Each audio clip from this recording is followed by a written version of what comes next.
السلام علیکم۔ مرجانہ کی سردار شیر ماہ زیرک تھی اور اس کی آنکھوں نے بہت کچھ دیکھا تھا۔ بوڑھا گوندل خان پہلے ہی اس کی نگاہوں میں معزز اور محترم شخصیت تھا۔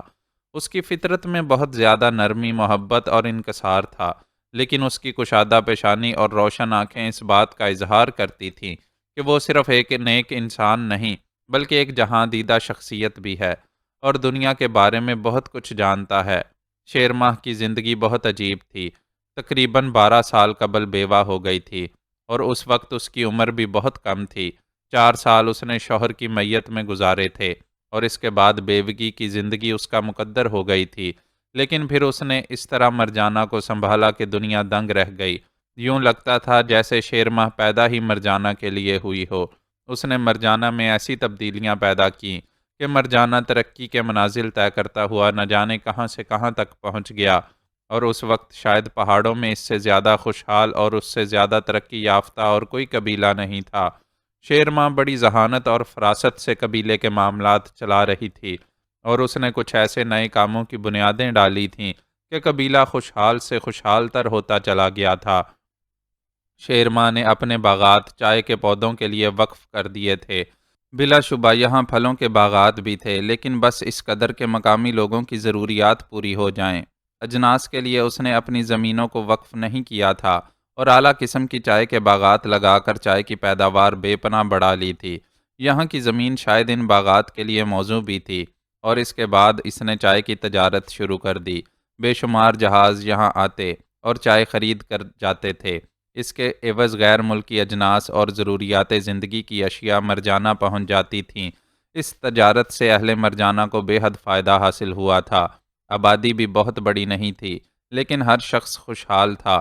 کسی نازک وقت کے لیے شیر ماہ نے اپنی ایک بہترین فوج بھی تیار کر لی تھی، جسے ہر طرح کے وسائل حاصل تھے اور وہ بہترین ہتھیاروں سے لیس تھی۔ یہ ہتھیار بھی مقامی ساختہ نہیں تھے بلکہ باہر سے منگوائے گئے تھے۔ بڑے بڑے اسمگلر یہاں آتے تھے اور چائے کے عوض دنیا کی ہر شے فروخت کر جاتے تھے کہ مرجانہ اسمگلروں کی ضروریات پوری کر دیتا تھا۔ بہرطور یہ تمام معاملات چل رہے تھے۔ شیر ماہ نے اپنی زندگی اپنے بچوں کے لیے وقف کر دی تھی اور اسے تا زندگی بلکہ نسل در نسل مرجانہ کی حکمران قبول کر لیا گیا تھا۔ وہ انسانوں کی شناخت بھی رکھتی تھی اور ان کے ساتھ کمال مہربانی سے پیش آتی تھی۔ یہی وجہ تھی کہ جب پہلی بار گوندل خان اس کے سامنے آیا تو شیر ماہ نے اسے پیشکش کی کہ وہ مرجانہ میں قیام کرے، لیکن دل کے درد کا مارا دنیا سے بیزار تھا۔ اس نے مرجانہ والوں سے صرف اتنا ہی فائدہ حاصل کیا کہ وہاں سے کچھ فاصلے پر اپنی ایک خانقاہ بنا لی اور اسی میں عبادت گزاری کرنے لگا۔ شیر ماہ اسے ہر طرح کی اشیاء مہیا کر دیتی تھی اور یہ صرف انسانی نقطۂ نگاہ سے تھا۔ پھر گوندل خان اپنے خاندان کے ساتھ وہاں پہنچا تو شیر ماہ نے ان لوگوں کو کمال مہربانی سے اپنے درمیان جگہ دی۔ شاہ دل کے سلسلے میں تو وہ یہ بات تسلیم کر سکتی تھی کہ وہ ایک عمدہ شہسوار ہے۔ اس کی شخصیت ہی اس بات کا اندازہ پیش کرتی تھی کہ وہ غیر معمولی انسان ہے، لیکن خود زر نگاہ نے اور اس سے بھی زیادہ اس چھوٹے بچے نے گھوڑے سواری کا جو ناقابل عمل مظاہرہ کیا، اس نے شیر ماہ کو بہت کچھ سوچنے پر مجبور کر دیا۔ محل کے ایک ایسے حصے میں انہیں رہائش گاہ دی گئی تھی جو ملازموں کے لیے نہیں تھی۔ وہ پرانے مہمان خانے کا ایک حصہ تھا جسے بس یوں ہی چھوڑ دیا گیا تھا، لیکن یہاں کی زندگی کی ہر آسائش شیر ماہ کی طرف سے مہیا کر دی گئی تھی، اور شیر ماہ نے ملازموں کو ہدایت کر دی تھی کہ ان لوگوں کو معمولی نگاہوں سے نہ دیکھا جائے۔ ویسے جو ذمہ داری شیر ماہ نے ان کے سپرد کی تھی یا تغرل خان نے ذمہ لی تھی، اس کی تکمیل سے بھی شیر ماہ نے نہ روکا تھا۔ دوسرے ہی دن جب مردان خان گھوڑوں کو لے کر میدان میں نکلا تو تغرل خان بھی اس کے پاس پہنچ گیا۔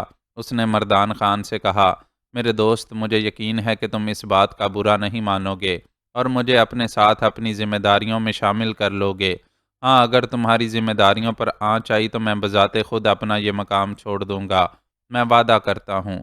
مردان خان اچھا آدمی تھا۔ اس نے مسکراتے ہوئے تغرل خان کا ہاتھ پکڑا اور بولا، نہیں شاہ دل، تم نے کل جو مظاہرہ کیا ہے، میں گھوڑوں کے ٹرینر کی حیثیت سے اسے قدر کی نگاہ سے دیکھتا ہوں۔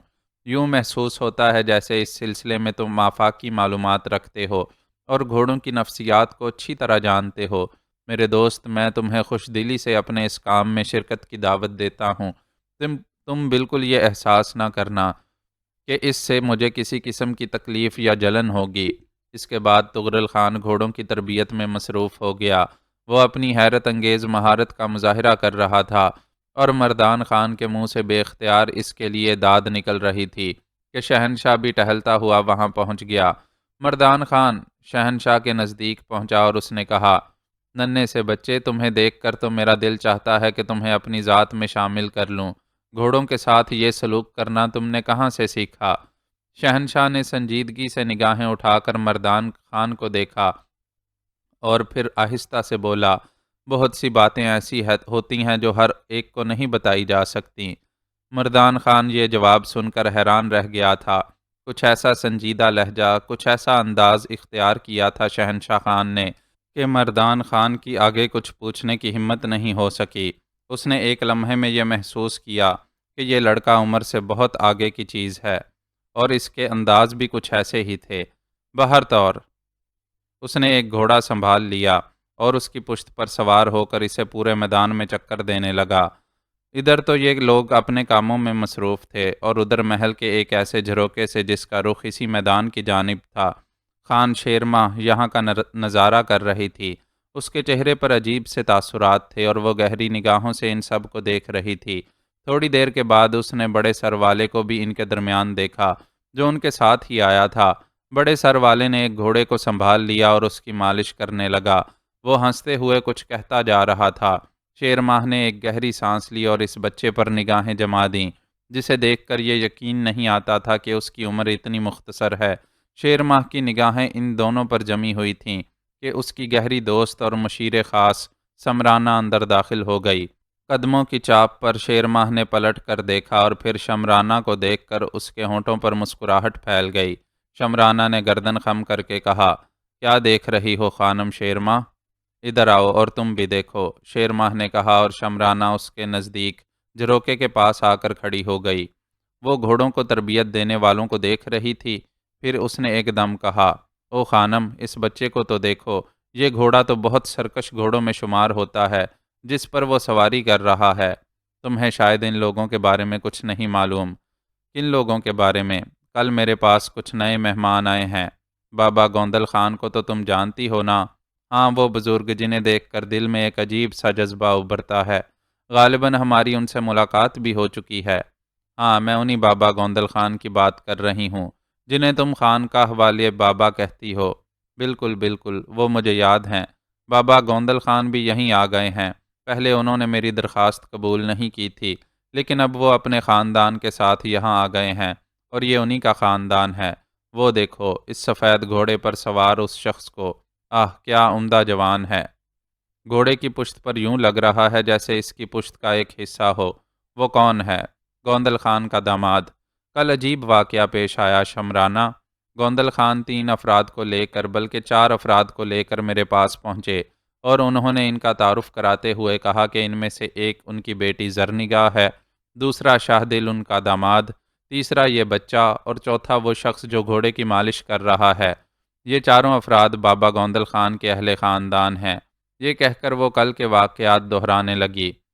کمال کی بات نہیں ہے، سارے کے سارے شہسوار؟ اوہ، تعجب کی بات ہے، ان کا پچھلا مشغلہ کیا رہا ہے؟ کچھ معلوم نہ ہو سکا شمرانہ، لیکن ایک بات ذہن نشین کر لو کہ یہ بگڑے ہوئے لوگ ہیں اور کسی تباہی کا شکار ہوئے ہیں۔ ان کی شان و شوکت، ان کے چہرے مہرے اور ان کے انداز سے پتہ چلتا ہے کہ یہ بہت اعلیٰ زندگی گزار چکے ہیں۔ میں نے ان کے ماضی کے بارے میں تو کچھ نہیں پوچھا، لیکن انہیں پرانے مہمان خانے میں رہائش کے لیے اسی لیے جگہ دی ہے کہ وہ کسی قسم کی قسم پرسی کا شکار نہ ہوں اور خوش رہیں۔ بہرطور آپ نے بہت اچھا کیا خانم، مجھے بھی ان کے بارے میں معلومات حاصل کرنے کی خواہش پیدا ہو گئی ہے، لیکن اس وقت میں شوگان کے بارے میں ہدایت لینے آئی تھی۔ شوگان کے بارے میں؟ ہاں، تازہ ترین اطلاع ملی ہے کہ شوگان آ رہا ہے۔ ہمیں اس کے لیے کیا تیاریاں کرنی ہوں گی؟ کیا اس بار شوگان وقت سے کچھ پہلے نہیں آ رہا؟ ہاں، عموماً اس کا دورہ سال میں ایک بار ہوتا ہے، لیکن اس بار وہ کچھ جلدی آیا ہے۔ تشویش کی بات نہیں۔ ہاں، ویسے کچھ ذخائر تو ہیں ہمارے پاس، ہم شوگان کو دے سکتے ہیں۔ ہاں خانم یقیناً، تو پھر اس کے استقبال کی تیاریاں کرو، جگہ وہی مناسب ہے جہاں وہ قیام کرتا ہے۔ تمہیں اگر اس کی آمد کا صحیح طور پر علم ہو گیا ہے تو پھر اپنے آدمیوں کو اس کے خیمہ گاہ کے لیے مصروف کر دو۔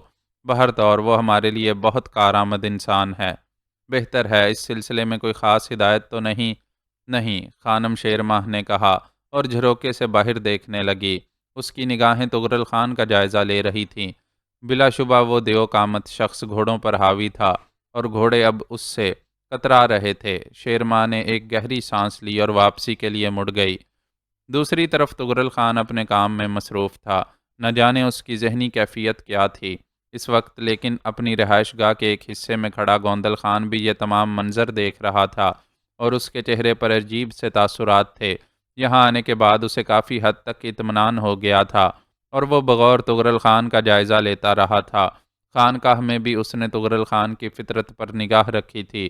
بلا شبہ طغرل خان اب طغرل خان نہیں رہا تھا، لیکن گوندل خان اس جیسی شخصیتوں کے لوگوں کو جانتا تھا۔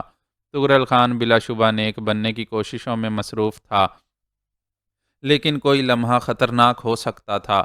زرنگاہ بھی یہاں اپنے آپ کو محفوظ تصور کر رہی تھی۔ وہ اس رہائش گاہ میں ان کے بعد کچھ زیادہ ہی خوش نظر آتی تھی۔ نہ جانے اس کے تاثرات کیا تھے۔ اس وقت اس نے گوندل خان کو یہاں کھڑے دیکھا تو اس کے قریب پہنچ گئی۔ بابا، آپ پریشان کیوں نظر آ رہے ہیں؟ کیا آپ کو وقت پر اعتماد نہیں؟ گوندل خان کے ہونٹوں پر پھیکی سی مسکراہٹ پھیل گئی۔ مجھے وقت پر اعتماد ہے زرنگاہ، لیکن اپنی تقدیر پر اعتماد نہیں ہے۔ تقدیر نے ہمیں کیا کیا کہانیاں دکھائی ہیں، کیا کیا کچھ ہو چکا ہے ہمارے ساتھ۔ میں ان سب پر پریشان نہیں ہوں، لیکن طغرل خان کو دیکھ کر بعض اوقات میرے دل میں پتہ نہیں کیسے کیسے خیالات آتے ہیں۔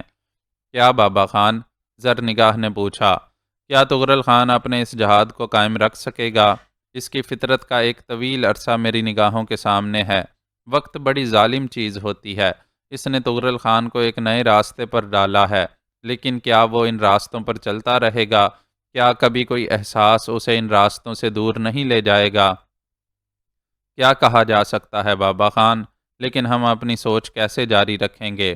میں تو یہاں آ کر بے حد خوش ہوں۔ یہ میرے تصورات کا ایک بہترین نمونہ ہے۔ طغرل خان جو کچھ بھی رہا ہے بابا خان، میں اس سے بے پناہ خوش ہوں۔ کاش وہ اسی انداز میں اپنا کام جاری رکھے۔ شہنشاہ کے بارے میں تم نے کچھ سوچا زرنگاہ؟ کیا بابا خان؟ شہنشاہ کو دیکھو، وہ بھی اپنے باپ کے ساتھ گھڑ سواری کی مشق کر رہا ہے، لیکن میری نگاہیں بہت دور تک دیکھ رہی ہیں۔ میں اس کے چہرے پر وہ خوشی نہیں پا رہا زرنگاہ جو ہونی چاہیے تھی۔ اس نے جو زندگی گزاری ہے، کیا وہ اس کی زندگی کو برقرار رکھ سکے گا؟ زرنگاہ کے چہرے پر تفکر کے آثار پھیل گئے۔ اس نے آہستہ سے کہا، ہم تو صرف دعا ہی کر سکتے ہیں بابا خان۔ ہاں، اس میں کوئی شک نہیں ہے۔ طغرل خان نئی زندگی کے لیے جہاد کر رہا ہے۔ ہماری دعائیں یہی ہو سکتی ہیں اس کے لیے کہ وہ اپنے اس جہاد میں کامیاب ہو جائے۔ ویسے خانم شیر ماہ بہت اچھی عورت ہے۔ کاش ہم اس کے ساتھ رہ کر اپنی زندگی کے وہ مقاصد پا لیں۔ دیکھو زرنگاہ، کبھی کسی حالت میں خانم شیر ماہ کو علم نہیں ہونا چاہیے کہ ہم نے کیسی زندگی گزاری ہے۔ میرا مطلب ہے طغرل خان کو خاص طور سے ذہن میں رکھنا۔ بابا خان، میں کبھی ایسا کر سکتی ہوں کہ طغرل خان کو کسی کے بارے میں کچھ بتا دوں؟ ہاں، میں صرف شہنشاہ کی طرف سے فکر مند ہوں۔ تم اپنی تمام تر صلاحیتیں شہنشاہ پر صرف کرو، میں طغرل خان پر نگاہ رکھوں گا۔ آہ کاش ہمیں اسی طرح یہ نئی زندگی مل جائے۔ میں اپنے معبود کے سامنے سر جھکا کر ہر وقت یہی دعا کرتا رہتا ہوں کہ نہ صحیح گلاب خیل کی سرداری، نہ صحیح شیر کوہ کی سرداری، اس خاندان کو اسی طرح ایک باعزت خاندان کی سرداری دے۔ آہ کاش، آہ کاش! گوندل خان کی آواز میں وسوسے لرز رہے تھے۔ اس نے بتا دیا تھا زرنگاہ کو کہ حالات ہماری خواہش کے مطابق ہو سکتے ہیں، لیکن طغرل خان جو کچھ کر چکا ہے اس کی معافی اگر آسمانوں سے مل جائے تب، ورنہ آسمان کے فیصلوں میں لچک نہیں ہوتی۔ کسی کی رسی دراز ہوتی ہے، کسی کی تنگ، کسی کو سزا دیر سے ملتی ہے اور کسی کو جلد۔ بدر شاہ جوزفائن کے سامنے شاید احساس کمتری کا شکار ہو گیا تھا۔ اس سے پہلے بھی جوزفائن سے اس کا رابطہ قائم ہو چکا تھا اور جوزفائن کے بتائے ہوئے چند اصولوں پر عمل کر کے بے شک اسے بہت کچھ حاصل ہوا تھا۔ اب یہ اس کی بدبختی تھی کہ اس بہت کچھ نے اس سے بہت کچھ چھین بھی لیا تھا۔ لیکن کرنے پر اسے اندازہ ہو جاتا تھا کہ اس میں جوزفائن کا کوئی قصور نہیں تھا، خود اس کی ہی اپنی کچھ حماقتیں تھیں۔ بہرطور اس وقت وہ اسکول کے کسی ایسے بچے کی مانند نظر آ رہا تھا جو اپنے استاد کے سامنے بیٹھا اس کی باتوں کو سمجھنے کی کوشش کر رہا ہو۔ جوزفائن کی آنکھوں میں مکاری بہت نمایاں تھی، وہ بہت دور تک دیکھ رہی تھی۔ اس نے بدرشاہ سے کہا، کیوں بدرشاہ، اپنی استادی نہیں دکھاؤ گے؟ خانم جوزفائن، ایک بات کا اعتراف کرتے ہوئے مجھے ذرا بھی شرم نہیں محسوس ہوتی کہ ذہنی طور پر میں آپ سے بہت پیچھے ہوں اور دور تک کی بات نہیں سوچ سکتا۔ مت سوچو بدرشاہ، کون کہتا ہے کہ سوچنے کی ذمہ داری بھی تم اپنے شانوں پر ہی رکھو؟ سوچ میری، عمل تمہارا، اور فائدہ دونوں کا، کیا خیال ہے؟ کاش مجھے ایک موقع اور مل جائے خانم، بس ایک موقع اور مل جائے تو میں سمجھوں کہ مجھے اب تک کی تمام پریشانیوں کا صلہ مل گیا۔ یہ موقع تمہیں مل سکتا ہے بدرشاہ، لیکن کچھ دینے اور کچھ لینے کے اصول پر عمل کرتے ہیں ہوئے۔ میں ایک بات کا اظہار کر سکتا ہوں، اگر خانم اس بار مجھے شیر کوہ میں کوئی حیثیت دلا دیں تو یوں سمجھ لیجئے کہ تا زندگی آپ کی غلامی کر کے فخر محسوس کروں گا۔ بدرشاہ نے کہا، راول خان، اس کا مقصد ہے کہ بدرشاہ ایک اچھا انسان ہے، ایک شریف انسان، اور ہم اس پر اپنے مقصد کا اظہار کر سکتے ہیں۔ سنو بدرشاہ، اس میں کوئی شک نہیں ہے کہ شیرم جب شیر کوہ میں داخل ہوگا اور اس بات کا اعلان کرے گا کہ وہ تغرل خان سے بغاوت کر کے یا اسے ختم کر کے اس کا خزانہ لے کر یہاں پہنچا ہے، تو شیر کے کوہ کے لوگ اس کی پذیرائی نہیں کریں گے۔ طاقت کی زبان ذرا مختلف چیز ہے، لیکن ہم کب تک طاقت کے ذریعے دوسروں کو اپنا غلام بنا کر رکھ سکتے ہیں؟ اس میں ان کا تعاون درکار ہوگا، اور اس سلسلے میں جو تجویز میرے ذہن میں ہے وہ اب میں تمہارے سامنے پیش کر رہی ہوں۔ میں ہمتاً گوش ہوں خانم، بدرشاہ نے کہا، شیرم کو ختم کر دو۔ خانم بولی اور بدرشاہ کا منہ حیرت سے کھل گیا۔ راول خان بھی سنسنی خیز نظروں سے جوزفائن کو دیکھنے لگا۔ وہ اس ناگن کو لہریں لیتے ہوئے دیکھ رہا تھا اور اس کے بدن میں عجیب سی سرسراہٹیں دوڑ رہی تھیں۔ بدرشاہ دیر تک خاموش رہا، پھر اس نے کہا، لیکن خانم یہ کیسے ممکن ہے؟ شیرم خان کو قتل کرنا؟ ہاں خانم، وہ جو کچھ ہے آپ اچھی طرح جانتی ہیں، اور اس کے علاوہ فرض کیجئے ہم نے کوئی چالاکی کر کے یہ کام کر بھی ڈالا تو اس کے بعد نتائج کیا ہوں گے؟ آہ بدرشاہ، بس اتنا سا فرق ہے مجھ میں اور تم میں، بے شک یہی فرق قابل توجہ ہوتا ہے۔ بدرشاہ جوزفائن کا چہرہ دیکھ رہا تھا، پھر اس نے آہستہ سے کہا، بہت مشکل کام ہے خانم، بہت مشکل کام ہے۔ بدرشاہ، شیر کو پہنچنے میں ابھی ہمیں کتنا وقت لگ سکتا ہے؟ جس رفتار سے یہ سفر جاری ہے خانم، اس رفتار سے چلتے ہوئے کئی دن صرف ہو جائیں گے۔ گویا ہمارے پاس کافی وقت ہے، خانم نے کہا۔ ہاں وقت تو ہے، لیکن خانم بہت سے مسائل اٹھ کھڑے ہوں گے۔ شیرم خان کے بہت ساتھی ہیں، اگر ہم نے یہ قدم اٹھا لیا تو ہمارے درمیان ہی بغاوت شروع ہو جائے گی، اور یہ لمحات آپ جانتی ہیں کیسے ہیں۔ خزانہ ہمارے ساتھ ہے، اتنا عظیم الشان خزانہ کہ میں نہیں کہہ سکتا کہ لوگوں کے ذہن میں اس کے لیے کیا کیا تاثرات ہوں گے۔ اگر کسی قسم کی بدامنی پھیل گئی تو آپ یوں سمجھ لیجئے کہ ہم میں سے آدھے بھی زندہ نہ بچ سکیں گے۔ میں کچھ لوگوں پر اعتماد کر سکتا ہوں، بے شک وہ آنکھیں بند کر کے میرا ساتھ دیں گے، لیکن خانم تمام لوگوں پر نہیں۔ شیرم خان کو قتل کر کے ہم بہت بڑے خطرے سے بھی دوچار ہو سکتے ہیں۔ کہتے رہو بدرشاہ، کہتے رہو، میں تمہارے ذہن کی پہنچ دیکھنا چاہتی ہوں، اور اس کے بعد جو کچھ میں کہوں گی وہی میرے اور تمہارے درمیان تفریق ہوگی۔ خانم، بدرشاہ آپ کا غلام ہے، بہتر ہے اس کا امتحان لینے کی بجائے آپ بدرشاہ کو اپنے مشوروں سے نوازیے۔ بدرشاہ نے انکسار سے کہا، اور جوزفائن نے مسکراتی نگاہوں سے راول خان کو دیکھا، پھر بولی، راول خان، بدرشاہ اس بات پر آمادہ ہے کہ شیرم خان کو قتل کر دیا جائے۔ وہ صرف اس بات سے خوف زدہ ہے کہ شیرم خان کے قتل سے جو نتائج برآمد ہوں گے ان سے کیسے نمٹا جا سکتا ہے۔ راول خان نے اب بھی اس گفتگو میں کوئی حصہ نہیں لیا، تو جوزفائن بدرشاہ کی طرف دیکھ کر بولی، تمہیں اس سے اختلاف نہیں ہے کہ شیرم خان کو قتل کر دیا جائے؟ اگر یہ کسی وسیع تر مفاد میں ہے تو ظاہر ہے شیرم سے مجھے کیا دلچسپی ہو سکتی ہے؟ بدرشاہ نے جواب دیا، ٹھیک ہے، میں اسی وسیع تر مفاد کے بارے میں تم سے گفتگو کرنا چاہتی ہوں۔ بدرشاہ، کیا تم شیر کوہ کے سردار بننے کے خواہش مند ہو؟ خانم، اس بات سے انکار نہیں کروں گا کہ مجھے اقتدار کی خواہش ہے، لیکن خانم یہ اقتدار خود حاصل کرنا چاہتی ہیں یا راول کو شیر کوہ کا سردار بنانا چاہتی ہیں؟ تو بدر شاہ سب سے پہلے وفادار ہوگا، جو اپنی وفاداریاں خانم کے حوالے کر دے گا۔ اور اس کے عوض بدر شاہ کیا لے گا؟ جوزفائن نے سوال کیا۔ وہ عزت، مقام، وہ عہدہ جو سردار کے بعد کسی اور کا ہو سکتا ہے۔ میں شیر کوہ کی فوجوں کا سالار تھا، لیکن مجھے وہ مقام حاصل نہیں تھا جو حاصل ہونا چاہیے تھا۔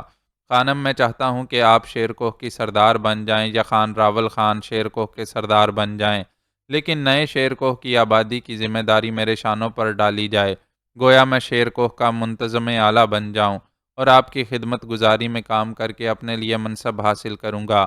اگر آپ چاہیں تو مجھے بدستور شیر کوہ کی فوجوں کا سالار بھی رہنے دیں، یہ آپ پر منحصر ہے۔ اس کے علاوہ خانم، میں سرداری محل کے بعد اپنا محل سب سے اعلیٰ تعمیر کرنا چاہتا ہوں، اور اس کے لیے تمام تر سرمایہ آپ فراہم کریں گی۔ خانم، یہ ایک ایسی بات ہے جو مجھے نہیں کہنی چاہیے تھی، لیکن اس وقت سچائیوں کا تبادلہ ہو رہا ہے اور میں اپنی تمام تر سچائیاں آپ کے سامنے پیش کر رہا ہوں۔ اس کے علاوہ یہ بات بھی گوشے گزار کر دینا چاہتا ہوں کہ ہر مسئلے میں آپ کا فیصلہ آخری ہوگا۔ بدر شاہ صرف آپ کے اشاروں پر کام کرے گا اور کبھی آپ کے سامنے سر اٹھانے کی جرت نہیں کرے گا۔ اگر اس میں کوئی ترمیم ضروری ہو خانم، تو مجھے فوراً بتا دیا جائے، بلکہ یہ سمجھ لیا جائے کہ مجھے وہ ترمیم منظور ہے۔ اور اگر بدر شاہ کی اس مدد کو جائز سمجھا جائے تو خانم یہ بتائیں کہ بدر شاہ کا کہنا درست ہے۔ بدر شاہ، تم نے جس خلوص و سچائی سے اپنے مقصد کا اظہار کر دیا ہے، میں اس سے زیادہ کسی شے کو پسند ہی نہیں کرتی۔ بے شک وہی لوگ میری نگاہوں میں قابل عزت ہوتے ہیں جو اپنی برائیوں کو میرے سامنے بیان کر دیں اور مجھ سے کہیں کہ وہ ان برائیوں کے بغیر نہیں جی سکتے۔ میں ان کی برائیوں کے لیے بھی حل نکال سکتی ہوں بدر شاہ، لیکن وہ جو مجھ سے چشم پوشی اختیار کریں اور اپنے لیے سب کچھ سوچیں، مجھے کسی طور گوارا نہیں ہو سکتے۔ سنو بدر خان، راول خان شیر کوہ کا سردار ہوگا، میں تو اس کی بیوی ہوں، اور تم وہ منصب حاصل کرو گے جو راول خان کے بعد کسی کو حاصل ہو سکتا ہے، اور یوں تمہاری زندگی کا آخری سانس تک ہماری وفاداریوں سے منسلک رہے گا۔ لیکن اس کے علاوہ کچھ ہوا بدر شاہ تو یہ سمجھ لو کہ ہمیں ایک اور مہم سر انجام دینی پڑے گی۔ اس وقت خانم، جب اس کے خلاف کچھ ہو، بدر شاہ نے کہا، تو یہ سمجھ لو کہ میرے اور تمہارے درمیان، بلکہ ہمارے درمیان یہ مسئلہ طے پا گیا۔ خانم، میں اپنی خوشیوں کو چھپا نہیں پا رہا۔ شکر ہے کہ ابھی شیرم خان زندہ ہے، اور ایک خوف دامن گیر ہے کہ ہم اپنا وہ مقصد حاصل کریں گے بھی یا نہیں، اس لیے میں پرسکون ہوں، ورنہ شاید خوشی سے میرا برا حال ہو جاتا۔ اپنے آپ کو سنبھالو بدر شاہ، اب یہ تمام معاملات طے ہو جانے کے بعد میرے اس نئے منصوبے کے بارے میں سنو۔ شیرم خان کو کل رات قتل کر دیا جائے گا، اور اس کے قاتل تمہارے دو ایسے ساتھی ہوں گے جو تمہاری نگاہوں میں انتہائی مؤثر ہوں، یعنی جو اعلیٰ کارکردگی کا مظاہرہ کر سکیں۔ مگر خانم، سنتے رہو، کیا تم ایسے دو آدمیوں کا انتخاب نہیں کر سکتے؟ کر سکتا ہوں خانم، بے شک کر سکتا ہوں، لیکن ان دونوں کا کیا ہوگا؟ ہاں، انہوں نے اپنے چہروں پر نقاب لگا رکھے ہوں گے اور کسی کو نظر نہیں آئیں گے۔ میں ایسی جگہ کا انتخاب کر دوں گی جہاں یہ دونوں اپنا کام انجام دیں گے، اور باقی کام تمہارا ہوگا بدر شاہ، تمہارا۔ خانم، میں خوفزدہ ہو گیا ہوں، کیا یہ طریقہ کار ٹھیک رہے گا؟ نہیں، جس وقت تمہارے دونوں آدمی شیرم خان کو کامیابی کے ساتھ ختم کر کے فرار ہوں گے، اس وقت تم بھی وہاں سے زیادہ دور نہیں ہوگے۔ تم اپنے چند لوگوں کے ساتھ یہ کہتے ہوئے بھاگو گے کہ تغرل خان آ گیا، تغرل خان آ گیا۔ تم کافی دور تک پہاڑوں میں تغرل خان کا پیچھا کرو گے، جبکہ تمہارے وہ دونوں ساتھی تھوڑے ہی فاصلے پر جانے کے بعد اپنے قبیلے میں خاموشی سے لوٹ آئیں گے اور اپنے آپ کو ان میں ضم کر لیں گے۔ لیکن تم دور تک اپنے گھوڑے پر دوسروں کے خیال کے مطابق تغرل خان کا تعاقب کرو گے، اور تغرل خان کے بارے میں جانتے ہو کہ وہ کتنا انتقام پسند ہے۔ ہر شخص یہ بات تسلیم کرے گا کہ تغرل خان رات کی تاریکیوں میں واپس آیا، اس نے شیرم پر حملہ کر کے اسے قتل کر دیا اور اس کے بعد فرار ہو گیا۔ تغرل خان کا نام اس بات کی ضمانت ہے کہ دوسرے لوگ کسی قسم کی جد و جہد کا مظاہرہ نہیں کریں گے، اور تغرل خان کے نام پر قتل ہونے کا مطلب یہ ہے کہ کسی قسم کا کوئی شبہ نہیں کرے گا، کیا سمجھے؟ لیکن ایک بات ذہن نشین رکھنا، وقت وہ ہونا چاہیے جب کہ خاص طور سے شیرم خان کے چند مشیر بھی ساتھ ہوں، اور چونکہ ان پر بے دریغ گولیاں برسائی جائیں گی، اس لیے وہ مشیر بھی جانبر نہ ہو سکیں گے۔ سمجھے بدر شاہ، یہ منصوبہ میں نے تمہارے سامنے پیش کیا ہے، اس کے ہر پہلو پر غور کر لو۔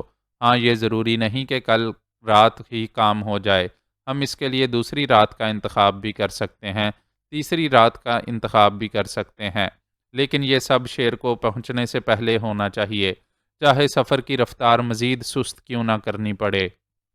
بدر شاہ کا چہرہ خوف و دہشت کا آئینہ بنا ہوا تھا، اس کی آنکھوں میں عجیب سے آثار نظر آ رہے تھے۔ راول خان نے اپنی آنکھیں بند کر لی تھیں، وہ کھلی آنکھوں سے اس شیطان صفت عورت کی ایک اور کارروائی کا جائزہ نہیں لے سکتا تھا۔ اس کا ذہن سناٹے میں تھا اور وہ سوچ رہا تھا کہ کیا جوزفائن کو کبھی زندگی کے کسی مرحلے پر زیر کرنا ممکن ہو سکے گا؟ جو کچھ راول خان کے ذہن میں پل رہا تھا وہ اس کے لیے خوف کا باعث بن گیا تھا۔ بدر شاہ دیر تک سناٹے کے سے عالم میں رہا اور پھر اس نے آہستہ سے کہا، خانم جوزفائن، اس سے زیادہ عمدہ تجویز اور کوئی نہیں ہو سکتی، واقعی اس سے عمدہ تجویز اور کوئی نہیں ہو سکتی۔ اس طرح ہم اپنا کام بھی کر لیں گے اور بات تغرل خان کے شانوں پر ڈال دی جائے گی۔ کوئی تغرل خان کا تعاقب کرنے کی جرت نہیں کر سکے گا اور بعد میں کوئی یہ بھی نہیں کہہ سکے گا کہ تغرل خان نے شیرم خان کو قتل نہیں کیا۔ واقعی واقعی اس سے زیادہ عمدہ تجویز اور کوئی نہیں ہو سکتی۔ جا سکتے ہو بدر شاہ، اس کے بعد ہم اور کوئی گفتگو نہیں کریں گے۔ یہ رات تمہارے پاس سوچنے کے لیے ہے، کل مجھے کسی بھی لمحے یہ بتا دینا کہ تم نے اس منصوبے کی تکمیل کر لی ہے۔ جو حکم خانم، بدر شاہ نے کہا، اور اس کے بعد جوزفائن کے حکم کے مطابق وہاں سے باہر نکل آیا۔ جوزفائن نے خود بھی آنکھیں بند کر کے پشت گاہ سے سر ٹکا لیا تھا اور کسی گہری سوچ میں ڈوبی ہوئی تھی۔ راول خان مسلسل خاموش تھا۔ چند لمحات کے بعد جوزفائن نے آنکھیں کھولیں اور راول خان کو دیکھتے ہوئے بولی، تمہاری یہ خاموشی مجھے بعض اوقات سخت پریشان کر دیتی ہے راول خان۔ راول خان ہذیانی انداز میں ہنس پڑا، اور میں محسوس کر رہا ہوں کہ میرے سلسلے میں تم پاگل ہوتی جا رہی ہو جوزفائن۔ پاگل نہ ہوتی تو لندن چھوڑ کر یہاں تک نہ آ جاتی۔ راول خان، میں روز اول سے تمہارے لیے جس طرح پاگل ہوں، آج بھی اسی طرح یہ پاگل پن میرے ذہن پر سوار ہے، جوزفائن نے کہا۔ میں خاموش اس لیے رہتا ہوں جوزفائن کہ تمہارے کسی پروگرام میں دخل اندازی نہ ہو جائے، اور جہاں تک تمہارے اپنے کاموں کا تعلق تھا تو اس بات کا اعتراف تو میں پہلے ہی کر چکا ہوں، یعنی اس وقت جب میں تمہارے ساتھ شادی کر رہا تھا میں جانتا تھا کہ تم اچھے اچھوں کو زیر کرنا جانتی ہو۔ راول خان کے ان الفاظ نے جوزفائن کے ذہن میں خوشگوار کیفیات پیدا کر دی تھیں۔ اس نے ہنستے ہوئے کہا، گویا تم اب بھی شرارتیں کر سکتے ہو۔ کیا خیال ہے میرے اس منصوبے کے بارے میں؟ سوچ رہا ہوں پاگل ہو جاؤں۔ نہیں راول خان، تم سنجیدگی سے مجھے بتاؤ کہ اس میں کوئی جھول ہے، بشرط یہ کہ سارا کام اسی انداز میں ہو جائے، راول خان نے کہا۔ میں جانتی ہوں بدر شاہ بھی بے وقوف آدمی نہیں ہے، ہم نے اس کے گرد گرفت سخت کر لی ہے، اور اگر اس نے انحراف کیا تو اطمینان رکھو راول خان، اس طویل و عریض زندگی میں جب تک موت نہیں آ جاتی انسان کو جدوجہد سے گزرنا ہی چاہیے۔ یہی میرا نظریہ ہے اور یہی میرا مسلک۔ بدر شاہ نے اگر ہم سے انحراف کرنے کی کوشش کی تو وہ بھی بہت برے وقت کا شکار ہو جائے گا، لیکن میرا خیال ہے کہ ابھی اس میں اس انحراف کی سقط نہیں ہے، اور اس کی وجہ یہ ہے کہ شیر کوہ میں اس کا اپنا بھی کوئی مقام نہیں ہے۔ سنو راول خان، اب جو کچھ ہوگا وہ اس انداز میں ہوگا، تھوڑی سی تفصیل میں تمہیں بتانا چاہتی ہوں۔ راول خان گہری نگاہوں سے جوزفائن کا جائزہ لے رہا تھا۔ جوزفائن چند لمحات کچھ سوچتی رہی، پھر بولی، اگر سارے کام ہمارے پروگرام کے مطابق ہو جائیں تو بہر طور تغرل خان تو شاید اس طرف کبھی نہیں آئے گا، لیکن یہ قتل اسی کے نام سے منسوب ہو جائے گا۔ ہم تھوڑے سے دکھ کا اظہار کریں گے، کچھ باتیں کریں گے، اور اس کے بعد بالآخر اپنے منصوبے کے مطابق شیر کو روانہ ہو جائیں گے۔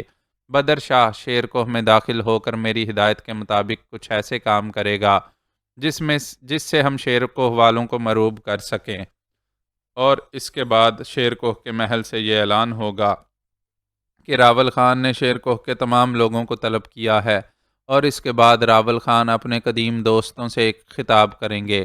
وہ انہیں بتائے گا کہ اس نے اپنی غلطی کے کیا کیا خمیازے بھگتے ہیں۔ راول خان ان لوگوں سے جو کچھ کہے گا اس کی تفصیل راول خان میں تمہیں بعد میں بتاؤں گی، لیکن بالآخر یوں ہوگا کہ شیر کوہ کے لوگ تمہارے نام کا وظیفہ پڑھیں گے اور ایک بار پھر خلوص دل سے تمہیں اپنا سردار تسلیم کریں گے۔ بدر شاہ نے اگر ہم لوگوں سے مکمل طور سے تعاون کیا تو میرا خیال ہے اس کی خواہش پوری کر دینا کوئی بڑی بات نہیں ہوگی ہمارے لیے۔ وہ ہمارا دست راست رہے گا اور اس وقت تک رہے گا جب تک ہمارے احکامات پر عمل کرتا رہے۔ اور پھر راول خان جانتے ہو کیا ہوگا؟ جوزفائن رکی تو راول خان سوالیہ نگاہوں سے اسے دیکھنے لگا۔ جوزفائن نے چند لمحات کے بعد سرد لہجے میں کہا، اس کے بعد میرا خواب پورا ہوگا۔ وہ خواب جو میں نے دیکھا تھا جب میں شیرکوہ میں داخل ہوئی تھی، وہ خواب یہ تھا کہ میرا بیٹا، ہماری اولاد ان پہاڑوں کی حکمراں ہوگی۔ راول خان، میرے ان الفاظ کو اپنے دل پر نقش کر لینا۔ بہت انتظار کرنا پڑا ہمیں، بہت انتظار کرنا پڑا، لیکن بالآخر اس انتظار کا پھل ہمیں مل گیا، اور وہ پھل ہے خوشبخت خان۔ وہ میری کوکھ سے نہیں پیدا ہوا، لیکن میں تم سے ایک بیٹا چاہتی تھی راول خان۔ یہ بیٹا مجھے دیر سے ملا، لیکن اس کے ملنے کے بعد میں نے ان پہاڑوں میں رہنے والوں کو معاف کر دیا ہے، کیونکہ میں اپنا مقصد پا چکی ہوں۔ تو راول خان خوشبخت ان پہاڑوں کا حکمراں ہوگا۔ شیرکوہ کی قوت ناقابل تسخیر ہوگی۔ اتنی فوجیں ہوں گی اس کے پاس کہ قبیلے اس کے نام سے تھرائیں گے۔ جو خراج تغرل خان وادی شیربانہ میں وصول کرتا تھا، وہ خراج شیرکوہ کے سامنے والے میدانوں میں ان قبیلوں سے وصول کیا جائے گا۔ ان قبیلوں کا واحد حکمراں ہوگا خوشبخت خان، جوزفائن کا بیٹا، راول خان کا نہیں، فرخانہ کا نہیں، جوزفائن کا بیٹا۔ اور اگر تم خوشبخت خان کو تم میرے نام سے منسوب کر دو گے تو پھر تم اس کی خوشبختی کا صحیح طور پر جائزہ لو گے۔ سمجھے راول خان، یہ ہے میرا منصوبہ اور اسی پر میں کام کر رہی ہوں۔ یہی میری انتہا تھی راول خان، اور جب تک مجھے میری انتہا نہیں ملی تھی میں ایک آوارہ روح کی مانند بھٹکتی پھر رہی تھی، اور اب شاید وہ وقت آ گیا ہے جب اس آوارہ روح کو سکون مل جائے۔ راول خان کا منہ ایک بار پھر حیرت سے کھلا اور پھر بند ہو گیا۔ جوزفائن کے ان الفاظ نے اسے سخت الجھن کا شکار کر دیا تھا۔ یہ خواہش جوزفائن کے ذریعے پوری ہوگی، یہ بات اس کے لیے بڑی دلدوز تھی۔ اگر جوزفائن کا یہ منصوبہ ہے تو مجبوراً مجھے اس کے منصوبے کے سامنے سر جھکانا پڑے گا۔ لیکن بد نصیب فرخانہ، میری تینوں بیٹیاں، کیا ایک بار پھر ان کے بھٹکنے کا وقت آ گیا ہے؟ ایک بار پھر انہیں اسی عذاب سے گزرنا ہوگا جس سے وہ اتنے عرصے سے گزرتی رہی ہیں۔ عجیب تقدیر پائی ہے فرخانہ نے بھی۔ وہ مجھ سے دور ہو جاتی ہے تو مجھے اعلیٰ منصب ملتے ہیں، اور جب میں اس کی بے بسی کو سینے سے لگا لیتا ہوں تو مصیبتوں کا شکار ہو جاتا ہوں۔ یہ کمبخت جوزفائن، اس نے میرے حوصلے اچانک پست کر دیے ہیں۔ اب تک تو میں اس کے بارے میں ذرا مختلف انداز میں سوچ رہا تھا، لیکن اگر اس کے دل میں خوشبخت خان کی سربلندی کا یہ منصوبہ ہے تو کیا میں اسے اس سلسلے میں آگے بڑھنے سے روک سکتا ہوں؟ جوزفائن کمبخت، تو آخر ہے کیا بلا؟ ایک لمحے میں چند الفاظ میں بڑوں بڑوں کو چاروں شانے چت کر دیتی ہے۔ کیا کروں اب میں؟ کیا کروں؟ کیا جوزفائن کے لیے اپنے دل میں وہ کیفیت برقرار رکھوں جو اب تک میرے دل میں اس کے لیے تھی؟ جو منصوبے میں نے اب تک اس کے لیے بنائے تھے، کیا وہ بے مقصد نہ ہو گئے؟ لیکن کیا فرخانہ کو اس کی جگہ چھوڑا جا سکتا ہے؟ وہ کیسے زندگی گزارے گی؟ راول خان اب تک جوزفائن سے اس لیے ہر طرح کا تعاون کرتا چلا آیا تھا کہ اس نے محسوس کیا تھا کہ جوزفائن ہی وہ ہستی ہے جو اسے تغرل خان کے چنگل سے نکال سکتی ہے۔ اس نے سوچا تھا کہ اگر جوزفائن کا منصوبہ کامیاب ہو گیا اور وہ خوشبخت کے ساتھ ان پہاڑوں سے نکل سکا تو خوشبخت کو لے کر ایک بار پھر روپوش ہو جائے گا، پھر جوزفائن کے لیے کچھ کرے گا۔ منصوبے بنتے بگڑتے رہے تھے اور راول خان نے انتہائی ذہانت اور سمجھداری سے کام لیتے ہوئے جوزفائن سے اب تک مکمل تعاون کیا تھا، لیکن صرف اس تصور کے ساتھ کہ موقع ملتے ہی جوزفائن پر وار کرے گا۔ اپنے آپ کو، اپنے خیالات کو اس شاطر عورت کی نگاہوں سے بچائے رکھنا بھی معمولی کام نہیں تھا، اور ایسے موقعوں پر راول خان نے اپنی فطرت کے خلاف انتہائی ذہانت سے کام لیا تھا اور اپنے جذبات کو جوزفائن سے محفوظ رکھا تھا، یہاں تک کہ جوزفائن کے منصوبے کی تکمیل کے بعد وہ اس کے ساتھ شیرکوہ تک چلا آیا۔ ہر لمحہ اسے کچھ نہ کچھ اپنے خیالات میں تبدیلی کرنی تھی، لیکن ایک تصور اس نے ذہن میں ضرور رکھا تھا، وہ یہ کہ بالآخر جوزفائن سے چھٹکارا حاصل کر لے گا اور اس شیطان عورت کو کیفر کردار تک پہنچائے گا۔ لیکن خوشبخت کے لیے جوزفائن نے جو منصوبہ پیش کیا تھا اس نے راول خان کو چاروں شانے چت کر دیا تھا، اور اب اس کی سوچ کے دھارے پھر سے بدلنے لگے تھے، جبکہ جوزفائن اس کی طرف توجہ دیے بغیر اپنے منصوبے میں کھوئی ہوئی تھی۔ راول خان سوچ رہا تھا کہ دیکھیے اب حالات کیا رخ اختیار کرتے ہیں، شیرم کے سلسلے میں بدر شاہ اور جوزفائن کو کامیابی حاصل ہوتی ہے یا نہیں، یہ تو آنے والا وقت ہی بتا سکتا تھا۔ زرنگاہ نے سلام پھیرا اور جائے نماز تہہ کر کے ایک گوشے میں رکھ دی۔ شیرماہ نے جو قیام گاہ انہیں دی تھی وہ بہت کشادہ اور نفیس تھی، لیکن گوندل خان کی درخواست پر وہاں سے آرائشی چیزیں ہٹا دی گئی تھیں۔ بس ضرورت کا سادہ سامان وہاں رہنے دیا تھا، اور یہ تغرل خان کی خواہش تھی۔ اس نے کہا تھا، بابا خان یہ رہائش گاہ میرے لیے تکلیف دہ ہے۔ کیوں شاہ دل بیٹے، کیا بات ہے؟ یہاں آرائش و آسائش بہت ہے، یہ سب چیزیں مجھے پریشان کرتی ہیں، یہ مجھے اپنے آپ میں تبدیلی پیدا کرنے سے روکتی ہیں۔ گوندل خان نے گہری نگاہوں سے تغرل خان کو دیکھا، وہ اس کے دل کی گہرائیوں میں جھانک رہا تھا۔ پھر اس نے گردن ہلاتے ہوئے کہا، ٹھیک ہے شاہ دل، سب کچھ ہٹ جائے گا۔ اور پھر سب کچھ تغرل خان کی ہدایت کے مطابق ہو گیا تھا۔ زرنگاہ نے یہ دیکھ کر کے گوندل خان سے اس کی وجہ پوچھی تو گوندل خان نے کہا، ایک نیا انسان تعمیر ہو رہا ہے زرنگاہ، اس کی تعمیر میں ماضی کی جھلکیاں نہیں ہونی چاہیے۔ میں سمجھی نہیں بابا، شاہ دل کی بات کر رہا ہوں، اسے یہ سب کچھ پسند نہیں ہے۔ اوہ زرنگاہ، آہستہ سے بولو، انسان ایسی ہی چیز ہے بیٹی، تم نے بند آنکھیں اور بند مٹھیاں دیکھی ہوں گی۔ جب وہ دنیا میں آتا ہے تو شیر چشم ہوتا ہے، اس کی بند مٹھیوں میں قدرت کے عطا کیے خزانے چھپے ہوتے ہیں۔ یہ مٹھیاں تو زمانے کی گرم ہوائیں کھولتی ہیں، اور اس کے بعد وہ چھیننے کا خواہش مند ہوتا ہے۔ شاہ دل شاہوں سے اچھی زندگی گزار چکا ہے، مگر اب اس کی واپسی ہے فطرت کی طرف، چنانچہ اسے یہ سب کچھ برا لگتا ہے۔ میں اسے برائیوں کی طرف نہیں لانا چاہتا۔ زرنگاہ نے بات سمجھ لی تھی، اور پھر بہت کچھ اس کی نگاہوں میں بھی گھوم گیا۔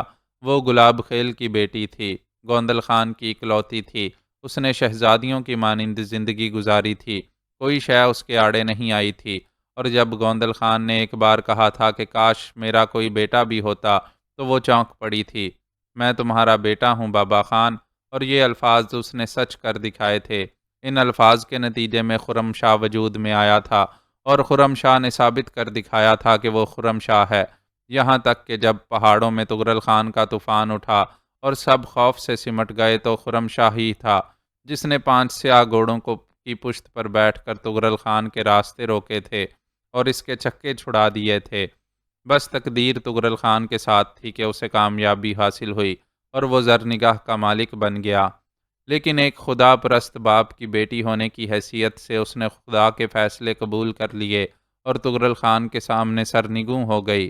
اس کے بعد اس نے اپنے مجازی خدا سے انحراف نہیں کیا تھا، یہاں تک کہ اسے شہنشاہ کا انعام ملا، اور اس کے بعد کایا پلٹ شروع ہو گئی۔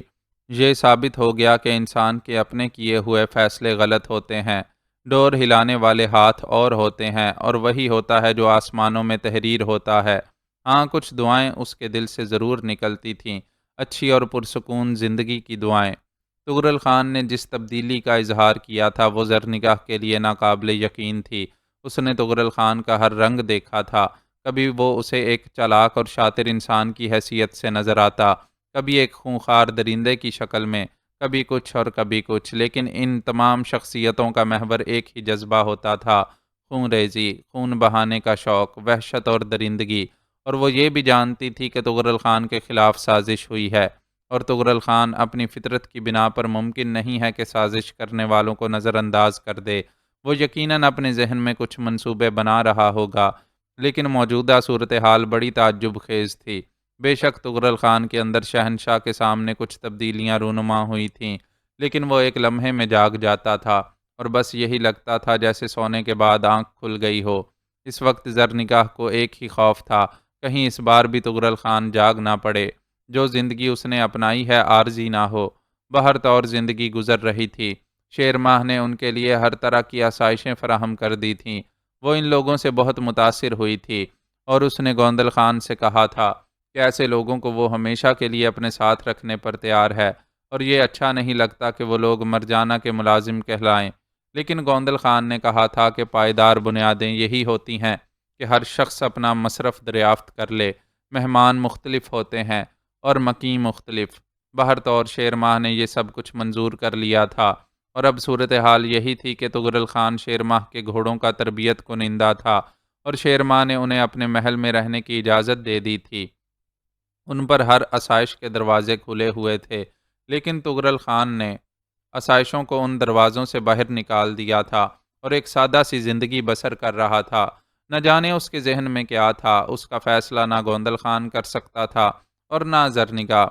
ہاں، اگر کوئی شخص کسی حد تک تغرل خان کے بارے میں کچھ کہہ سکتا تھا تو وہ لنگڑا تیمور تھا، جسے خدا نے اتنی صلاحیتیں بخشی تھیں کہ وہ انسانوں کے ذہنوں کی گہرائیوں میں جھانکنے کی اہلیت رکھتا تھا۔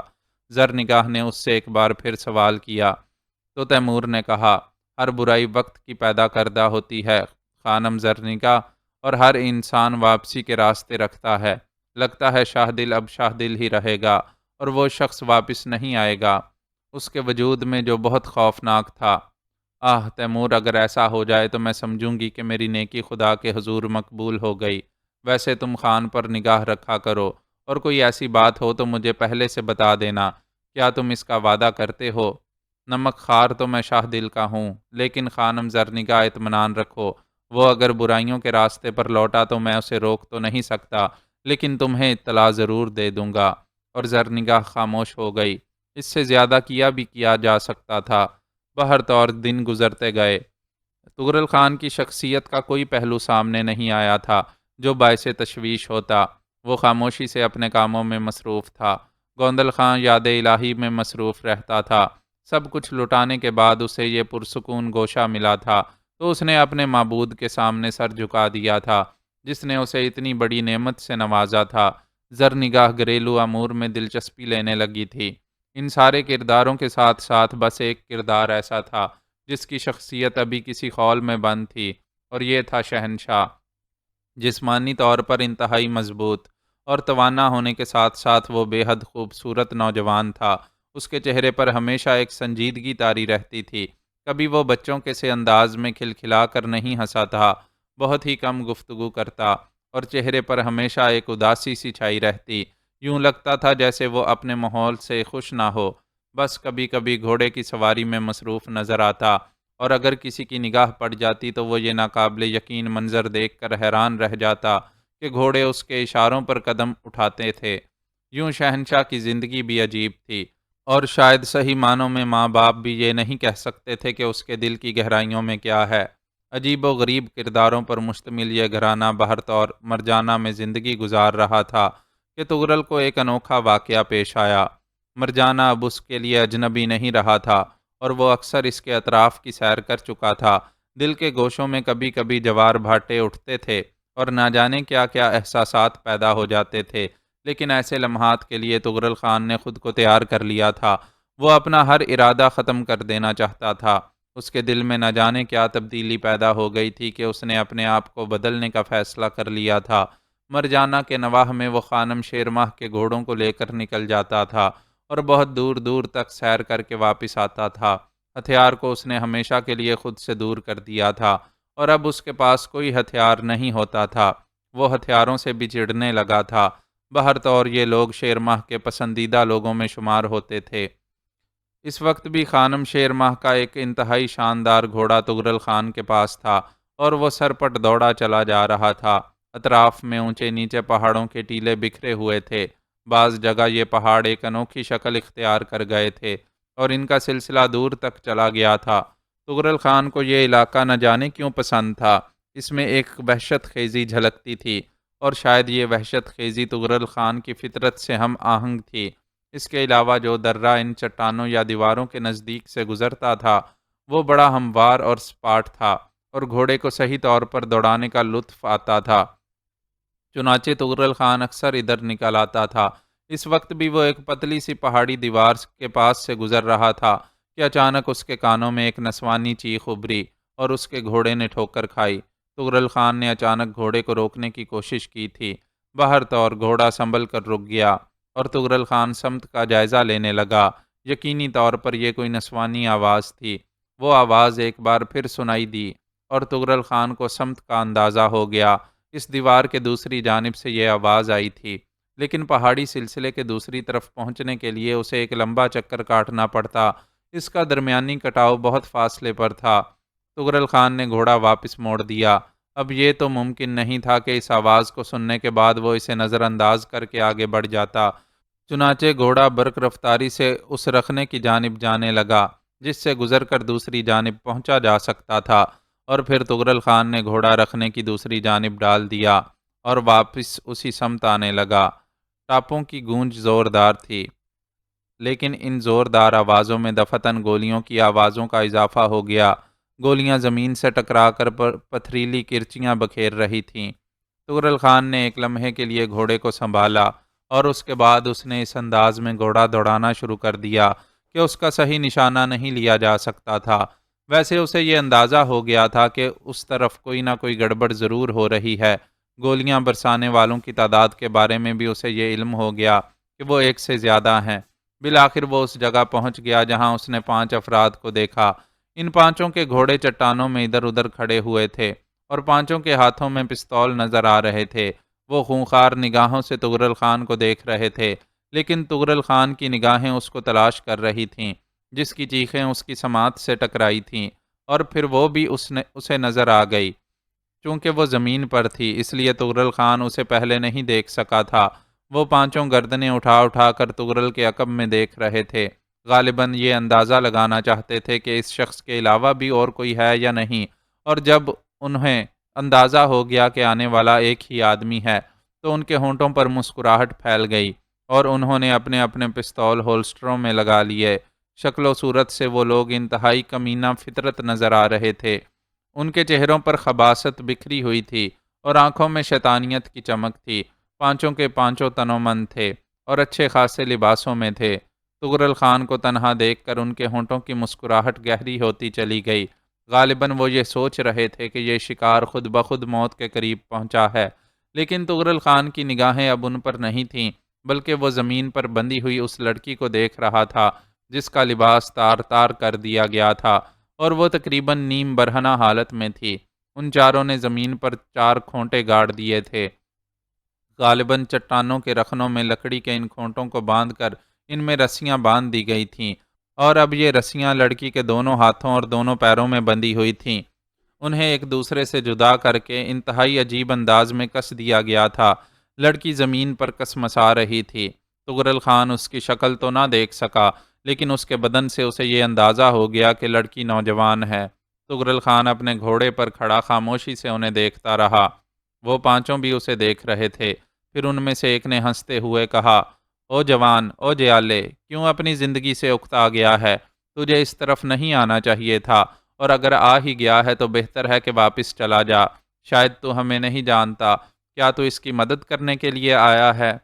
تغرل خان آہستہ سے گھوڑے کی پشت سے نیچے اترا اور اس کے شانے سے اپنا شانہ ٹکا کر کھڑا ہو گیا اور ان پانچوں کو بغور دیکھ رہا تھا، اور اس کے ذہن میں نہ جانے کیا کیا خیالات آ رہے تھے۔ طوفانی ہواؤں کے جھکڑ اس کے ذہن میں چل رہے تھے۔ وہ 5 تھے، ہاں وہ 5 تھے، اور بہت پہلے یہ 5 تارکا کی سرحدوں سے اندر داخل ہوئے تھے، اور وہاں پہنچ کر انہوں نے ایک قہوہ خانے کا رخ کیا تھا۔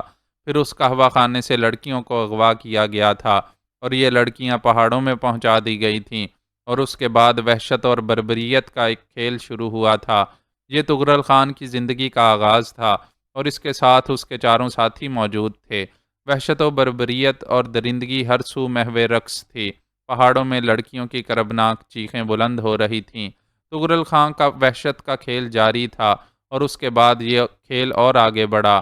آگ اور خون اگلتی ہوئی بستیاں، وحشت سے بھاگتے ہوئے دوڑتے لوگ، رات کی تاریکیوں میں لپکنے والے شعلے جو کبھی کبھی روشن ہوئے تو کوئی بدنما جھلسا ہوا چہرہ نظر آ جاتا، اور اس کے بعد سینوں سے ابلتے ہوئے سرخ سرخ خون کے فوارے جو زمین پر بہہ رہے تھے۔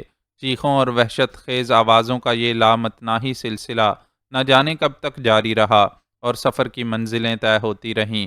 پھر تغرل خان کی آنکھیں ان پانچوں پر مرکوز ہو گئیں۔ وہ پانچوں اب بھی اسے دیکھ رہے تھے۔ پھر ان میں سے ایک نے کرخت لہجے میں کہا، او مردود، او کمینے، تو یہاں سے جاتا ہے یا ہم تجھے موت کی نیند سلا دیں؟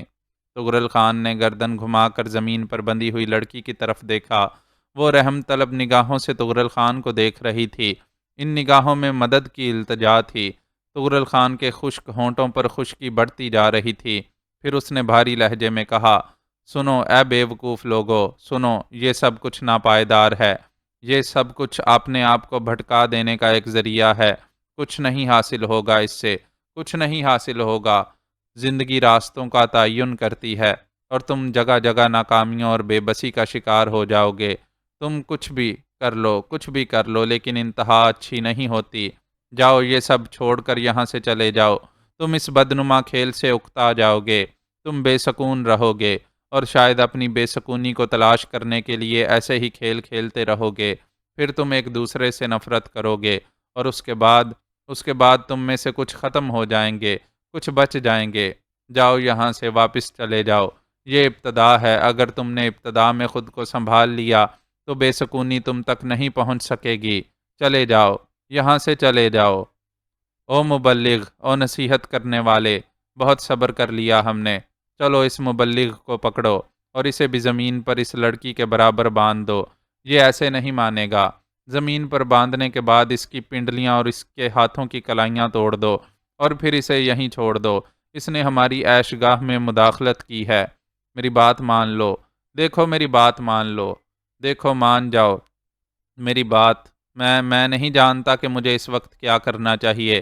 مجھے مت الجھاؤ، دیکھو میری بات مان لو۔ لیکن وہ پانچوں آگے بڑھتے رہے۔ اب وہ طغرل خان کے قریب پہنچ رہے تھے۔ تب طغرل خان نے ایک گہری سانس لی اور لڑکی کے چہرے کی جانب دیکھنے لگا۔ پھر بولا، لڑکی مجھے بتاؤ ان لمحات میں مجھے کیا کرنا چاہیے۔ میں نہیں جانتا گناہ کیا ہوتا ہے، ثواب کیا ہوتا ہے۔ میں نہیں جانتا کہ گناہ کون سا ہوتا ہے، ثواب کون سا ہوتا ہے۔ مجھے بتاؤ، تمہاری عزت بچاؤں یا ان کی زندگی؟ کون سی چیز گناہ ہوگی اور کون سی ثواب؟ یہ تمہارے ساتھ جو کچھ کرنا چاہتے ہیں وہ تمہاری زندگی کے لیے نقصان دہ بھی ہو سکتا ہے۔ اگر میں اس کے لیے ان کی زندگی سے کھیل جاؤں تو یہ گناہ ہوگا یا ثواب؟ یا پھر ان کی زندگی لے لینا میرے لیے گناہ ہوگا؟ میں کچھ نہیں جانتا۔ مجھے بتاؤ لڑکی، زبان کھولو، میری رہنمائی کرو۔ یہ لوگ میری بات نہیں مان رہے۔ دیکھو یہ لوگ میری بات نہیں مان رہے۔ دیکھو میں کوئی فیصلہ کرنے سے قاصر ہوں۔ مجھے جواب دو۔ بچاؤ، مجھے بچاؤ، خدا کے لیے مجھے بچاؤ۔ یہ مفرور مجرم ہیں، ان سے میری عزت بچاؤ۔ یہ مرجانہ کی جیل توڑ کر بھاگے ہوئے قیدی ہیں۔ یہ تم خدا کے لیے مجھے بچاؤ۔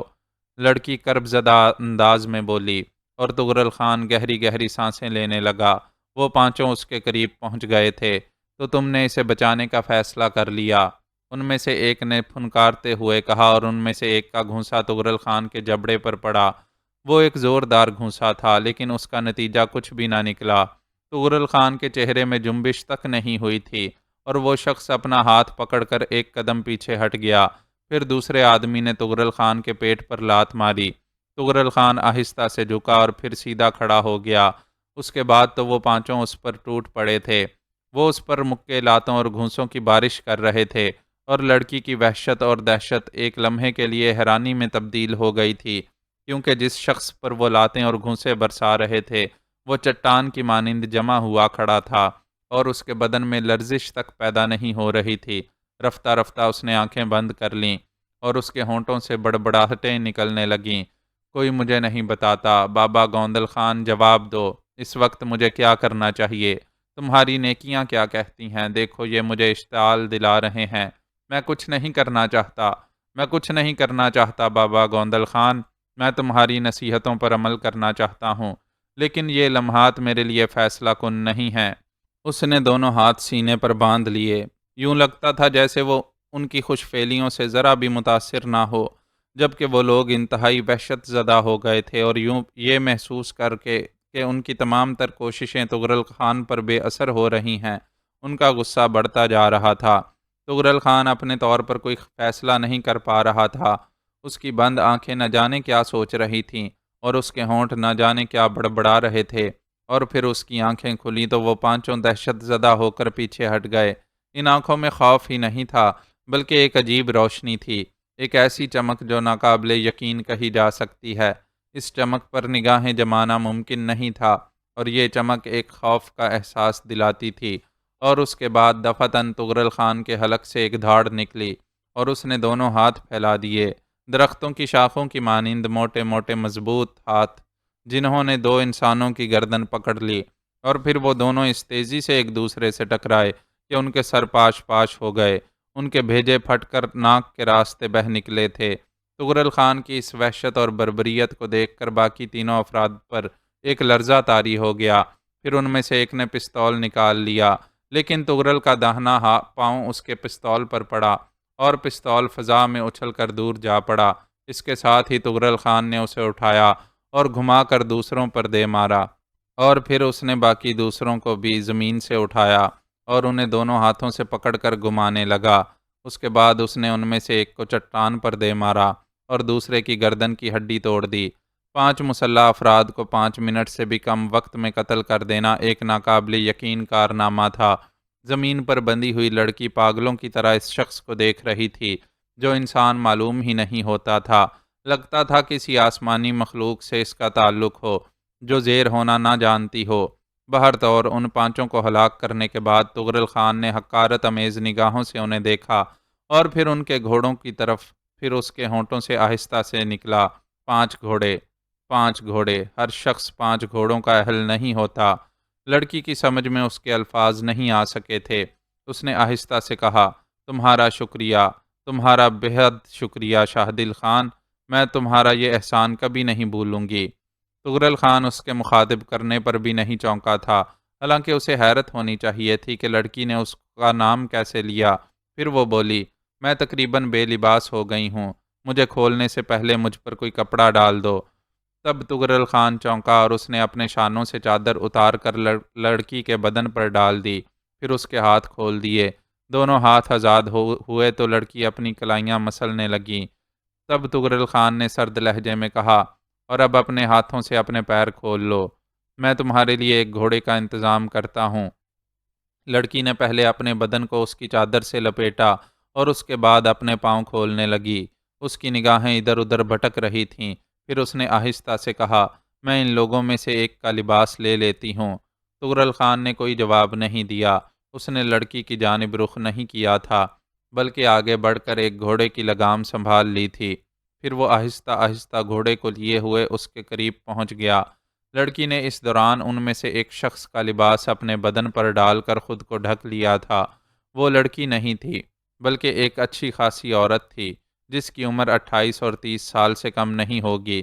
اس نے تغرل خان کے ساتھ آگے بڑھتے ہوئے کہا، ان 5 کا قتل تمہاری زندگی کا ایک اہم ترین کارنامہ ہے، اور تمہارے اس کارنامے کو یقیناً سراہا جائے گا۔ یہ مفرور مجرم ہیں، اور مرجانہ میں انہوں نے کئی قتل کیے ہیں، پھر انہیں قید کر دیا گیا۔ میرے بھائی نے انہیں گرفتار کرایا تھا، اور اس کے بعد یہ جیل توڑ کر فرار ہو گئے۔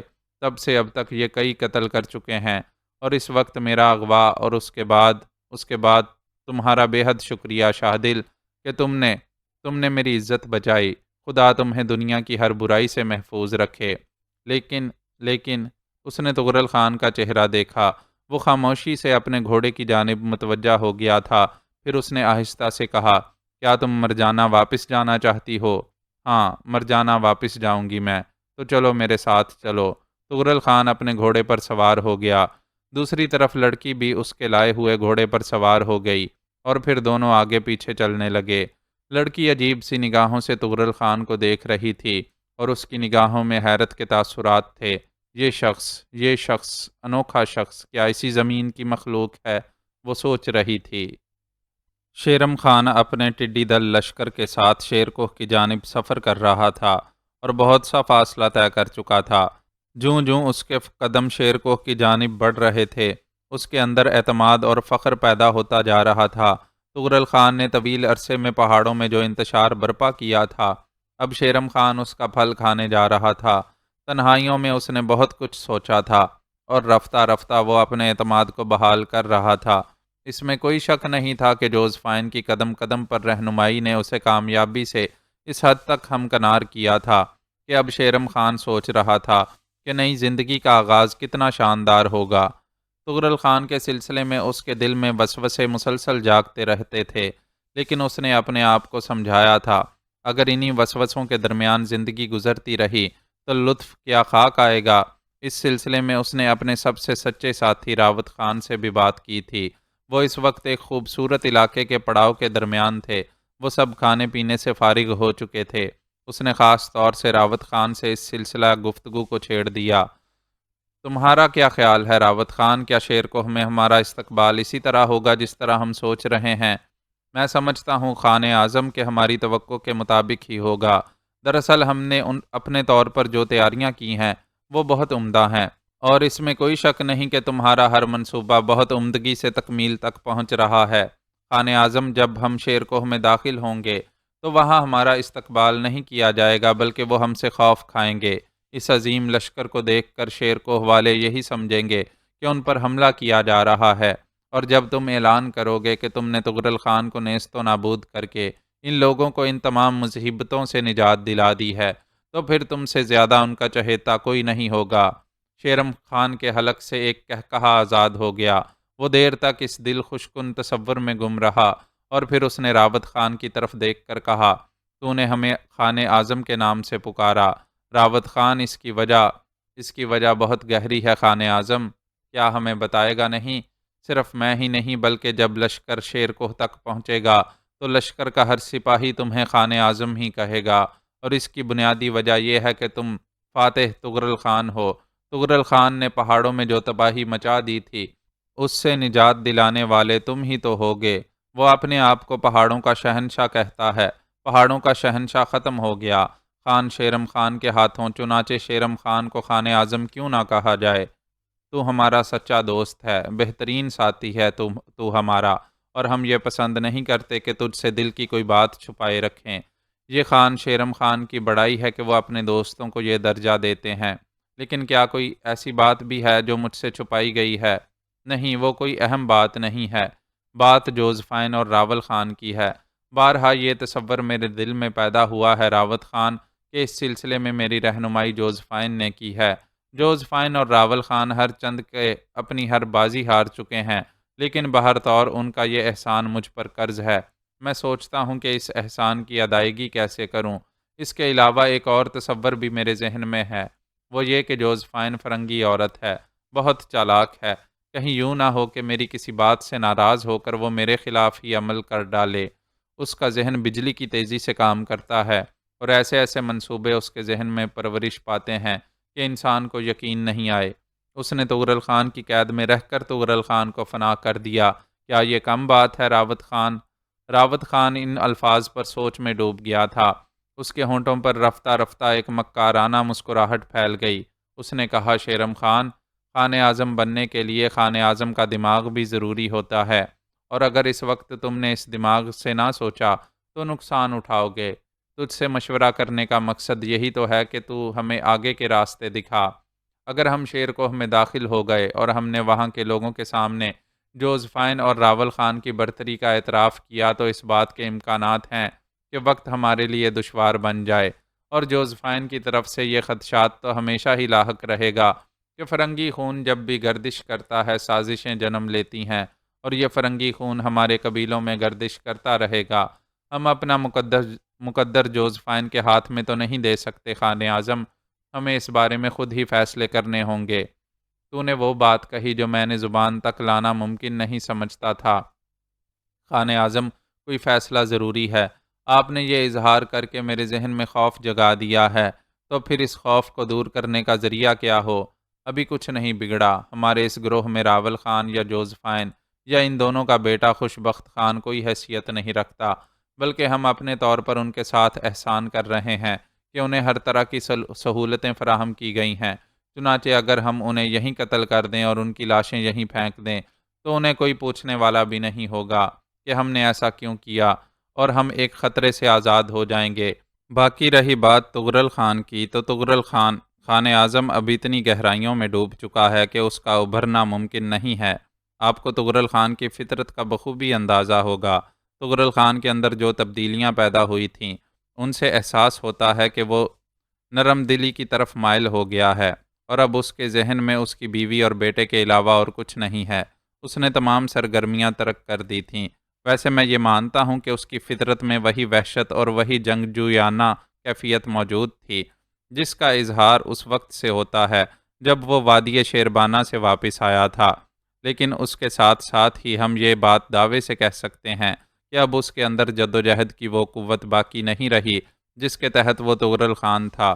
چنانچہ شیرکوہ میں داخل ہونے کے بعد طغرل خان کے بارے میں بھی کوئی منصوبہ بندی کر لی جائے گی، لیکن کم از کم ہم اس فکر سے آزاد ہوں گے کہ ایک دشمن ہمارے ساتھ بھی موجود ہے۔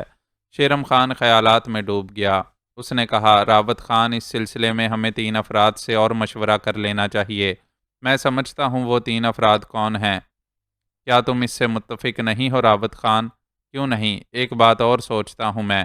تم لوگ 4 ہو اور 5واں میں ہوں۔